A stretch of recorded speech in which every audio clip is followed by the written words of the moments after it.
ma me sister mu na pay besia etwa tekiti wa ha e de ma me e wo Saudi amede e baaye ma me oba me nyam a me kwa bosumi num e wo Saudi na me nidi kwadu na madi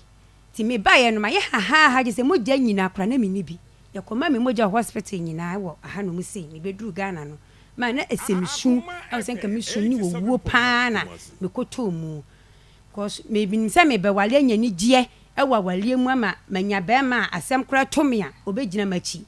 enso me kwa manie kwa hweye hia mu kwa awrehuo mu be ma yi pa me oyi mi mai na so no na ma wo ko mu according to one sam wa wo kan de na je say be ma na ma wo ko mu ti the same person na o ma wa kwa hweye hia wo su ni awrehuo mu ni sida no no sa be chore onu ana ma me ko mu ti me de me sika wona ho de sese dan no mintim da be na wontim be ma ne dan na o ma me di me sika be boa no no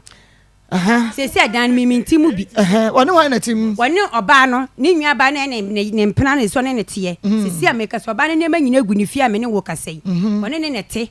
tie se me minti obi ti me sika me de boa ne de mama dawro ma monye ma de ma me enti eno ne ye ba ba hwen sese no sika no e won ye gina ye beba nsam so de mate but